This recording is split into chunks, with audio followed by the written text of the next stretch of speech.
Hi guys, आपका स्वागत है हमारे यूट्यूब चैनल में। तो आज हम सामाजिक विज्ञान कक्षा 10 का जो दूसरा चैप्टर है भारत में राष्ट्रवाद, उसका पूरा अध्ययन करेंगे। तो चलिए अब हम क्लास स्टार्ट करते हैं। प्रथम विश्व युद्ध के बाद भारत की राजनीतिक व सामाजिक आर्थिक स्थिति में अनेक परिवर्तन हुए। देश में प्रायः सभी वस्तुओं की कीमत दोगुनी हो गई। जो प्रथम विश्व युद्ध हुआ था 1914 से 1918 के बीच, जो प्रथम विश्व युद्ध हुआ था उसमें भारत की बहुत ही स्थिति बहुत दयनीय हो गई थी और सभी की वस्तुओं की कीमत जो दोगुनी हो गई थी। तो इससे भारत में बहुत प्रभाव पड़ा था। इसी समय देश में फ्लू की महामारी जो थी फैल गई थी, जिससे सारी फसल बेकार हो गई थी, जिससे लगभग पूरे देश में अकाल पड़ गया और 120 से 130 लाख लोग जिससे मारे गए थे। तो ये बहुत बड़ी बीमारी हुई थी। महात्मा गांधी 1915 में दक्षिण अफ्रीका से भारत लौटे और भारत आने पर उन्होंने सत्याग्रह शुरू कर दिए। उन्होंने भारत को आज़ाद कराने के लिए अहिंसा तथा सत्याग्रह का मार्ग अपनाया। महात्मा गांधी दक्षिण अफ्रीका गए थे 1893 में तथा वहां से भारत आए थे वो 1915 में, तथा उन्होंने आज़ाद कराने के लिए अहिंसा तथा सत्याग्रह का मार्ग अपनाया था। उन्होंने अपना पहला सत्याग्रह वर्ष 1916 में बिहार के चंपारण में किया था तथा वहाँ के किसानों को दमनकारी बागान व्यवस्था थी इसमें इसके अंतर्गत दमनकारी बागान व्यवस्था ये थी कि वहाँ पर किसानों को बिना अंग्रेजों की परमिशन के विरुद्ध संघर्ष करने के लिए हेतु प्रेरित किया था। मतलब अंग्रेजों की परमिशन के बिना वो बागान से बाहर नहीं जा सकते थे। अंग्रेजों की परमिशन के बिना बागान से बाहर नहीं जा सकते, इसके लिए उन्होंने उन्हें उत्साहित किया।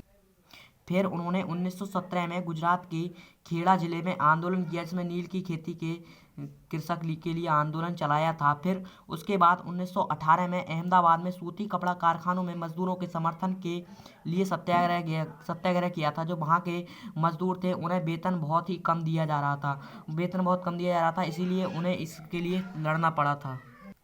1919 में ब्रिटिश सरकार ने रॉयलेट एक्ट पारित किया, जिसमें किसी भी भारतीय को उस पर बिना मुकदमा चलाए 2 साल तक कैद में रखने का अधिकार प्राप्त था। 1919 में उन्होंने एक रॉयल एक्ट पारित किया, जिसके अंदर किसी भी भारतीय को बिना मुकदमा चलाए 2 साल तक कैद में रखने था। ये एक्ट बहुत ही बुरा था।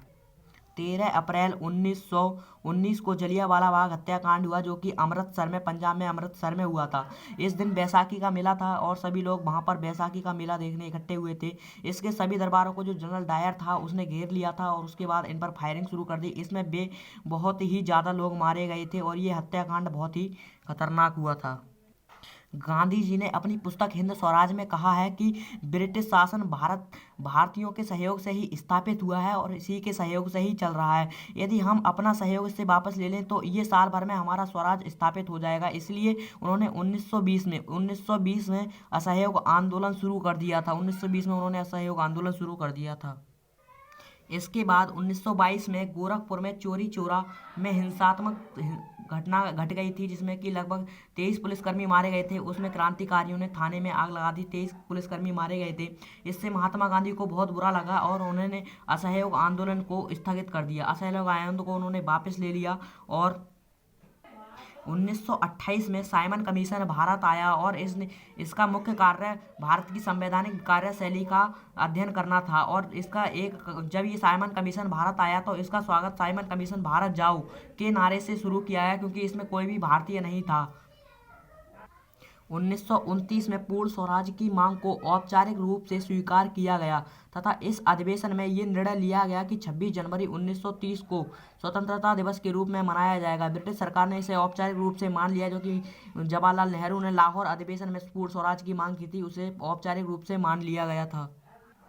1930 में महात्मा गांधी ने सबने अवज्ञा आंदोलन की शुरुआत कर दी तथा नमक कानून का उल्लंघन किया था उन्होंने। और तथा 5 मार्च 1931 में गांधी इरविन समझौता हुआ तथा सबने अवज्ञा आंदोलन वापस लिया गया। इस समझौते में गांधी इरविन समझौता हुआ। इस समझौते में हजारों सैनिकों को रिहा कर दिया गया और सबने अवज्ञा आंदोलन वापस ले लिया गया। दिसंबर 1931 में दूसरा गोलमेज सम्मेलन हुआ था, जिसमें महात्मा गांधी ने भाग लिया था। 1932 में सबने अवज्ञा आंदोलन पुनः प्रारंभ कर दिया गया था व पुनः समझौता हुआ। ये समझौता महात्मा गांधी व भीमराव अंबेडकर के बीच हुआ था। और 1934 में सबने अवज्ञा आंदोलन समाप्त कर दिया गया था। 1940 में मुस्लिम लीग द्वारा पाकिस्तान की मांग की गई थी।